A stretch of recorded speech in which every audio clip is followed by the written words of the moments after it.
So, I'm Venkat. This is Nikhil. Thank you today. Thank you for taking time to join the webinar. This is going to be the first of many webinar series that CyRAACS is working to and planning to across cybersecurity topics, including privacy, third-party risk management, threat vulnerability management, and cloud security as well. I am Venkat. I head the practice for audit and consulting in CyRAACS. I have been with CyRAACS for 6 years and in the cybersecurity space for the last 15 years, predominantly working in the audit and consulting of regulatory, SEBI, UDAI, IRDAI, RBI. And I have Nikhil with me today in the webinar focused on DPDPA. Nikhil, go ahead, introduce yourself quickly. Yeah. Hi, everyone. I'm Nikhil. I've been in this space for about 3 years now, and I lead the consulting and privacy engagements here at CyRAACS. Now, as part of this webinar, we will be walking you through the act, that is the DPDPA, but not just that, but also the what constitutes a strong privacy framework and a strong privacy program. And eventually, the goal of this webinar is to help you understand not just what the act is, but how you can be ready from the get-go before the final rules are released. Perfect. Thank you, Nikhil. I think just a quick start. DPDPA has been a landmark legislation with regards to personal data handling, right from collection, storing, processing, and it has been a strategic shift in how we handle personal data in the country. So that's how for me DPDPA is it's a tectonic shift on how we handle personal data in India. Just a quick thing about how the data privacy, DPDPA evolved in comparison slightly with the other privacy laws. Right today, personal information is not just about our identity. It also takes into account our behavioral patterns and sometimes emotions. Also, with AI coming, it may also be taking into note a lot of emotions of users and how they purchase, and not just that, not in the financial sector alone. The data collection and the personal information is going to be in the e-commerce sector, healthcare, and it applies everywhere.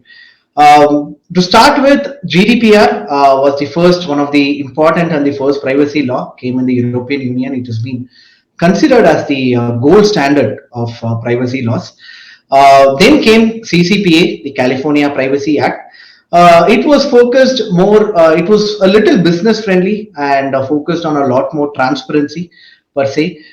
In Saudi, we have PDPL, which is again a little more sovereignty driven. And we have Canada PIPEDA, which is again on a little more on the consent and data lifecycle protection. So DPDPA is no different, very much in line, crafted for the protection of the data, personal data that's collected by entities in India, and I can say that it's kind of crafted for the evolving digital landscape in the country.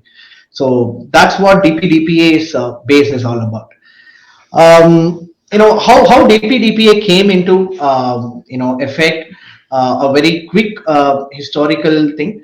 I don't want to go into right from 2011, but the most important moment happened in 2017 for DPDPA, where a Supreme Court ruling recognized privacy as a fundamental right under Article 21. So till then, organizations were taking data and using it for their own purposes, but making privacy a fundamental right and giving the rights to the data principals, who are nothing but the individuals we collect, became an important point.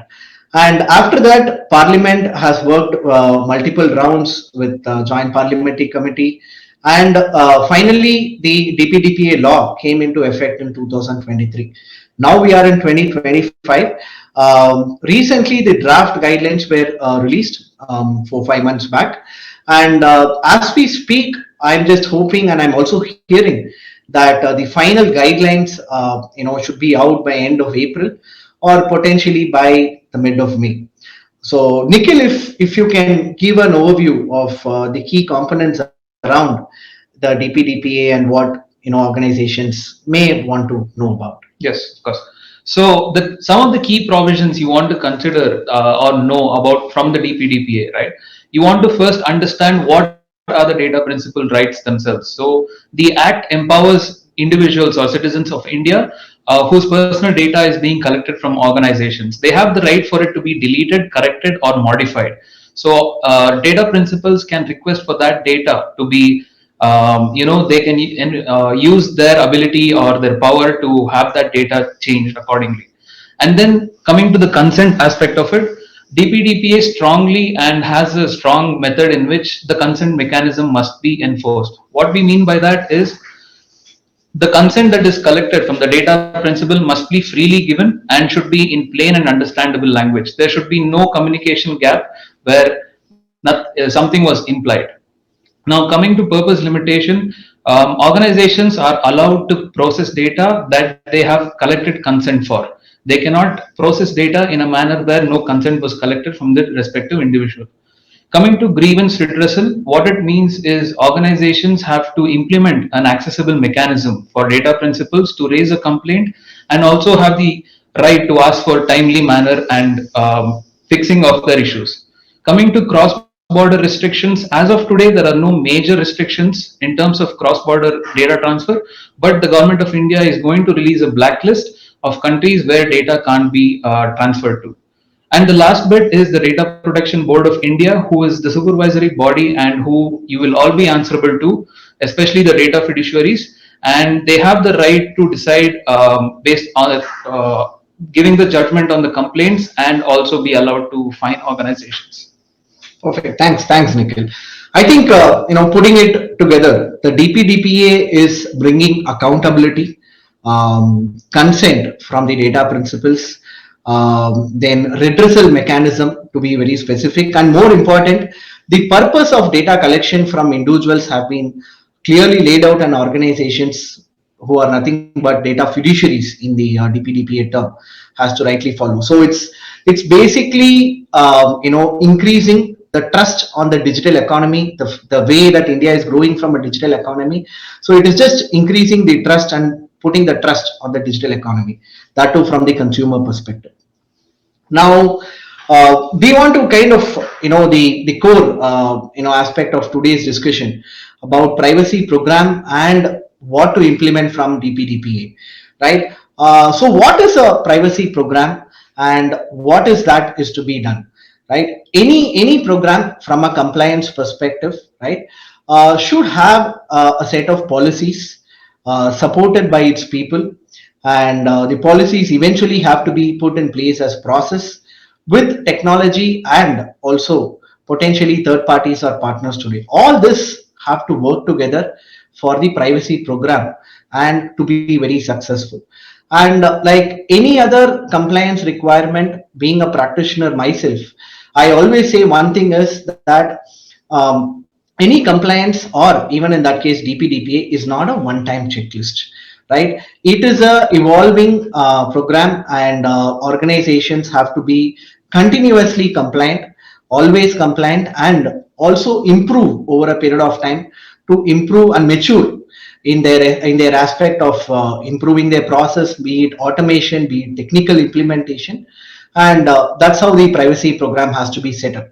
Now, from an organization, a DPO, a consent manager has to be there. So at the governance level, we need to have good policies. And Nikhil, if you can, tell us the tenets of a good privacy framework that organizations can focus on, unmindful of their size, so that it can help them to set the base and the platform for creating the program. Yes. So a good privacy framework would involve understanding where your data is and how it is being collected, the privacy aspect of it, the security aspect of it, and you want to understand who is responsible for what, whether the right policy and notices are in place, whether you are conducting the right risk and privacy impact assessments. You want to make sure that your organization is trained and they are aware of how to handle personal data. TPRM plays a major key role in this activity, which Vinkat will get into in the next slide. And you also want to understand how data principals have access to their rights. You want to make sure that your incident response is adhering to the new DPDPA incident breach notification, and you want to constantly monitor to make sure your privacy program is functioning as it is supposed to. Finally, as always, you want to make sure that this is in the long term performing as expected, and you want to focus your efforts on continuous sustenance. Perfect. I think Nikhil, you put it, short and crisp. I think now we will dive a little more deep into how to operationalize a DPDPA compliance program for any organization, right?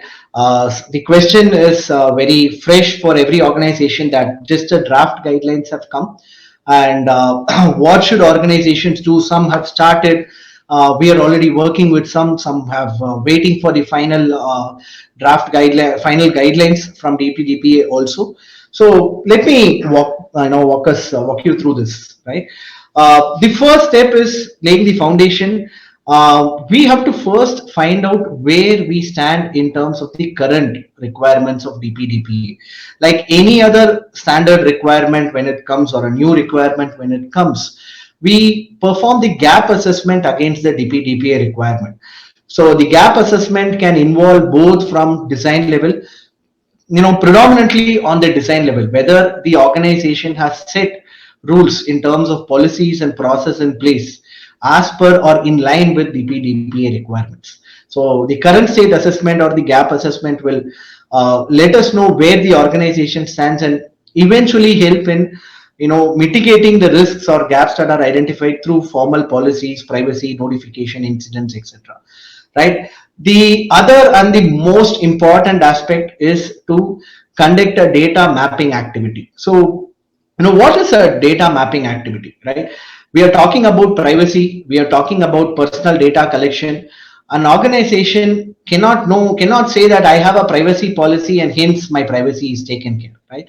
Now, the core of it, we have to understand each of the systems and applications, what personal data is being collected and stored and processed by each of the applications and system. Not just that, the type of PI data that it is collected, the sensitivity of the data that it is collected, and most importantly, whether this data stays in the same system or it is also there is a dependency. Today, organizations work with a lot of API. So one application takes data from another application, and of course, with a lot of fintech companies involved, organizations are looking forward for faster solutions with third parties. So data processors also gets involved in the process. So we understand from a data mapping activity, we kind of split it into data flow analysis, we call it, and privacy impact assessment. So data flow analysis will involve understanding how the data is coming, what data is coming, and how it is also shared with, and find out the dependencies. Now, with regards to privacy impact assessment, it's a little more technical activity. Nikhil, I think you have done a lot of privacy impact assessment focused on DPDPA also recently. If you can, touch upon that a little more. Yes, so a privacy impact assessment is a systematic process where we try to assess exactly what kind of personal data is being collected, where it is stored, what it is used for, who it is shared with, and how it is protected. Doing all of this will help us understand the privacy risks and the data security risk by itself. The purpose of doing this is to mitigate risks early, right? So this is a very early initial phase activity that needs to be undertaken. And in the longer run also for organization, it just makes a lot more sense, because as the organization or the application itself matures, they will continue to be closer to a compliance status than not being compliant to something at a later stage. So for further discussion, please reach out to us and one of us will be able to have a conversation with you on how a PIA exactly works. Perfect. Thank you. I think, yeah. So at the end of it, the privacy impact assessment also tells us the impact, what if a breach happens to that application. So the organization knows and have a data dictionary of all PIA data across the organization with each application. One other aspect that I want to touch upon is the concept of data processors that has come in the DPDPA. So data processors are nothing but with third parties who are involved from the data fiduciary, who are directly or indirectly involved in collecting the personal data of an entity, of an individual on behalf of an entity. Now this changes the concept, right? Because the third party risk management is already in its it's maturing in the country, potentially from RBI regulations in terms of IT outsourcing, SEBI regulations, but now adds the layer of privacy into third party risk, right? Uh, Now, organizations have to potentially relook at their contracts to make sure that DP compliance to DPDPA is put in the contracts with each of the third parties with whom personal information is being shared, and also their assessments have to be a little more rigorous, or rather, the coverage has to also expand to DPDPA. Right now, this kind of helps organizations to make sure that their risk from data processors is not going to make them non-compliant in the larger scheme of things.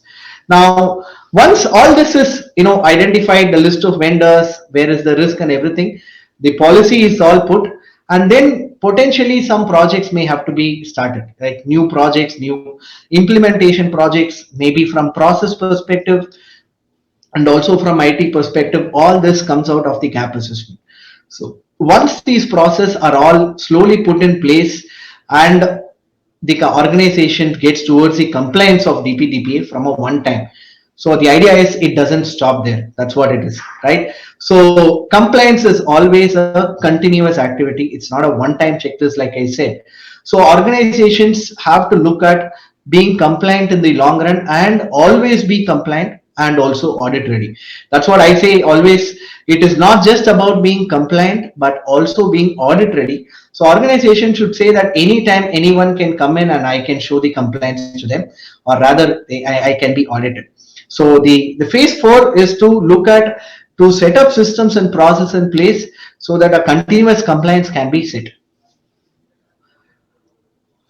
So I think that's more on the implementation that we wanted to cover. We'll take up some questions, but in the recent past when we were discussing about DPDPA to various clients, some of the questions that popped up, I wanted to touch upon those. Significant data fiduciary was a term, right? Who is a significant data fiduciary? At this point in time, a formal definition from, or rather, entities have not been identified, which entities are significant data fiduciaries. However, we can consider organizations with sensitive data and big regulated entities like banks, insurance companies, stock exchange, SEBI, regulated entities will come. And of course, significant data fiduciaries have a lot more responsibilities in terms of having internal audits conducted, proving their compliance, and also providing attestation in terms of an external audit, submitting reports and compliance reports to the Data Protection Board, the main authority which is responsible for enforcing the DPDPA Act. And I also touched upon the third party risk, data processor risk. So that's a new area for privacy leaders to focus on, where they have to change the contract, update the contract, and also make sure that privacy risks are addressed, which are going to be in line along with the security risks as well, right?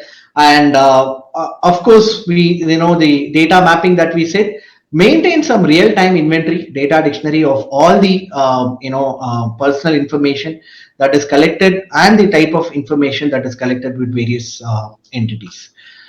So that's DPDPA. See, when I ended DPDPA, I was mentioning about continuous compliance, or rather, like I said, it's not a one-time activity. It is a continuous compliance activity, and it's a long-term activity. So we have our Compass, which is our homegrown GRC platform, which is not just catering to one standard. It is a multi-standard unified compliance framework, which which also includes privacy laws across the globe, including DPDPA, specific to this webinar. So the controls have already been defined, and organizations have to take the platform and assess them. We assess them in performing the gap assessment through the platform, and also helping them set up compliance in the long term. Right now, the platform is a very simplified evidence collection tool. Like I said, at various points, owners of various controls are requested for artifact related to their compliance, and if they not, there is an issue management which needs to be tackled, and also conducting third-party assessments in terms of security assessments or privacy assessments the platform has its own module. Now, how to set up? Compass works very simple. It's a very lightweight platform. It's a lightweight SaaS platform. Onboarding is very instant setup. Organizations have to just contact us and we set up, and with the kind of standards that they want. And once the standards are picked, it is about setting up the compliance program in the start, right? Identify the controls that are applicable to you, privacy controls that are applicable, find out what you're compliant and non-compliant, and identify the owners within the organization who has to support in this compliance in the longer run, right? And once that is set up, you have to run the program, right, at various points, at various frequencies or periodicity. Owners and CISO teams and the IT operational teams, including compliance and legal in a DPDPA perspective, has to confirm compliance through various artifacts and data that they have done. And over a period of time, it becomes an audit ready platform. And access can not just at the users who are uploading the data, access and dashboard and metrics are already available for the management to have a live view of where we stand at any point in time, whether it is DPDPA compliance, CSF, ITGRC, or any other compliance.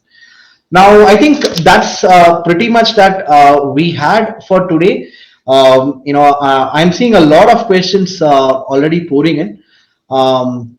I will just take up some of those questions. We can plan it and take it up. Okay. I think yeah. So there is a question and answer. Okay. So Ishwaran Iyer, hi Ishwaran. What can organizations expect from Data Protection Board of India in terms of enforcing priorities, and how should organizations prepare for potential regulatory inquiries? Okay. So from the Data Protection Board, which is being set up but not fully set up in terms of the members and how it's going to operate, there has been high level inputs on how the people have to operate, who can be part of it, right? In terms of enforcement, like I said, the significant data fiduciaries and large companies will definitely have the priority and the push from the protection board to say that they have to be compliant to DPDPA. The medium and small scale companies may have a little more time, but having said that, if an organization is already under a regulatory purview, I'm sure that the compliance to DPDPA is going to become the basic question, or maybe the start of the question for every audit. We are already seeing it in some of the audits that we go through, basically from where personal data is collected, like say for example credit bureau information, SECRA audits and things. The general question is whether the organization is compliant to IT, DPDPA and all. SEBI again have already started asking the question that whether organizations are compliant to IT and DPDPA and also other regulatory requirements. So I think that's, I hope that answers your question, Ishwaran. Okay, fine. I think the next question is coming from Arjun. Has there been some timeline defined for compliance to DPDPA in the draft rules? How can organization provide an attestation of compliance to DPDPA? Okay. In the draft guidelines, Arjun, there has not been specific exact timelines for compliance, because the draft, considering it is a draft, in the final guidelines that, like I mentioned, that we are expecting around the end of April or potentially mid of May, we can expect some timelines towards it. In terms of attestation of compliance to DPDPA, first again, significant data fiduciaries have to once identified and notified by the board. The entities will be notified. They have to come, form internal committees, privacy committees, and also internal audits and external audits to confirm that they are compliant to DPDPA Act in various forms, which has to be again submitted to the board and eventually submitted to their board and to the Data Protection Board. In terms of the other organizations which are not being a significant data fiduciaries, they have to potentially, in my opinion, have to always be compliant and have a self-attestation to be submitted. Now, organizations which are willing can take up DPDPA specifically and can become self-attested. Or one of the options is to take up some industry standards like ISO 27701, which also helps in complying to DPDPA and tell to the outside world that we are having a standard for privacy information management systems.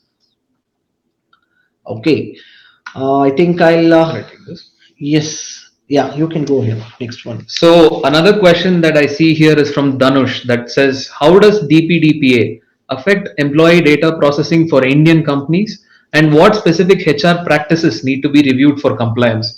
So thank you for the question, Danush. So I think considering that HR tends to handle employee data a lot more than other parts of the organization, they must focus on every piece of data. Let's say they're collecting your name, address, age, date of birth, and whatnot. They should make sure that every piece of data that they collect is assigned to some purpose, and they should ensure that they take consent for every piece of purpose that they are taking the data for. So there is a principle called data minimization, which means that you should collect data only for what is required and not excessive amount of data. So that is a fairly good practice that HR can start practicing going forward. It's just a shortcut method for them to be DPDPA ready, or at least push efforts towards it. Thanks, Nikhil, and thank you for your question, Danush. Rakesh, I think the question on how can organizations determine if they can be classified as, I think this is a very similar question. I think this is already answered. Okay.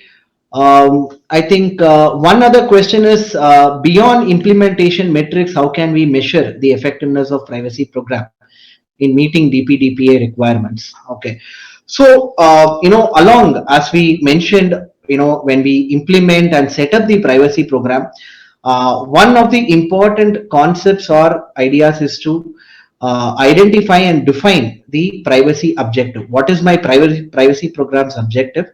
And one is to how can I achieve the objective, and second, how am I going to measure that these objectives are going to be eventually met and are in the process of being met. So KPIs and KRAs in terms of privacy also has to be defined along with the lines of the security metrics, security KRAs, KPIs that organization define.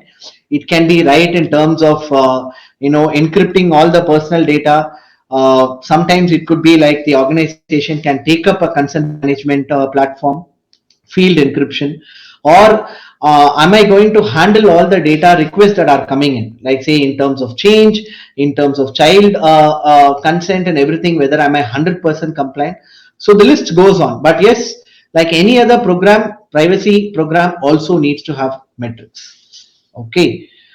How does DPDPA affect Aadhaar processing of Aadhaar data? What specific compliance measures should organization implement when handling Aadhaar data? Okay, so Aadhaar again. See, Aadhaar is the most sensitive information at this point in time, right? When I say that one Aadhaar number has every data possible from of a personal individual today, right from the name, right from the mobile number, address, its demographic data, and in some cases, or rather, if authentication is there, it can have fingerprint data, it can have iris data, so the biometric data is also there, right? With regards to Aadhaar, I think Aadhaar Uday Act and the Aadhaar law has already enacted, and with in terms of formal data that is being taken from the Uday database itself, I think security rules and privacy rules and laws have been applied, and in terms of pseudonymization, if I can say. So Aadhaar number cannot be stored anywhere in any other database. Only a reference number has to be stored. So pseudonymization has already been enforced in terms of Aadhaar. But again, organizations have to create a specific inventory of all Aadhaar processing activities, and encryption, HSM can be implemented to make sure that Aadhaar data at any point is not going to be breached. Proper security controls have to be put in place, and similar controls, not just because Aadhaar pseudonymization has been called out by Aadhaar itself. I think security teams can take lessons from here to see whether any very important personal information that is taken can also be pseudonymized, and accordingly reference data can be stored across. Yeah. Okay, I think next question, Nikhil. Thank you, Shubham. You have a question that states, can a DPO and a consent manager be the same?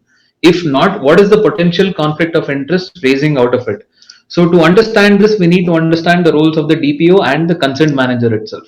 The DPO is responsible for all activity pertaining to DPDPA and how personal data is handled within the organization itself. But the consent manager is an external body who helps data principals manage their consent. So they represent the data principal on behalf of the data principal themselves. So whenever they want to raise a request in any format, they can just ask the or request the consent manager to act on behalf of them, and they will take it up accordingly. So I hope that answers your question. And the possibility of conflict of interest won't be a matter here because they're two different and separate independent bodies. Okay. The other, I think we'll take two more questions, Yep. and we'll wrap it up, and we will make sure that we've actually got a lot of questions. We will make sure each of your questions are addressed, and we will write a detailed response to each of these questions. Can a CISO play a DPO role in the organization, or can both role handled by CISO? See, at this point, there has not been a specific notification or that whether a CISO can play a DPO role, right? In general, our recommendation is that the DPO can be separate because potentially, the privacy is the data privacy officer is going to call out requirements on security and also IT, right? They can eventually report to the risk function and can work alongside the CISO, but the answer is yes and no, right? It can be handled by the CISO, and some organizations have started, but eventually the privacy office will have a potential lead or the head, which is going to be called as the data privacy officer. So yeah, Shalin, are there any further updates expected in recent times? Like you and everyone in the industry, we are also waiting for the final guidelines to come around April end or mid. And once that comes, I think that sets the ball rolling in terms of privacy, and things become very serious. And we all know that the regulators have been very serious about cyber security of late, and of course privacy becomes part of it also, and they will take it very very seriously. So once the final guidelines are out, I think we can expect a lot more movement and organizations to start implementing in its full force. So I think end of questions for now. With the time, like I said, we will respond to each of the questions. Once again, thank you all, thank you each and everyone for taking time to join this webinar. Both me and Nikhil, we'll look forward to meeting you in various other interesting and very relevant cybersecurity topics in the upcoming webinars. Thank you all. Thank you, everyone. Thank you.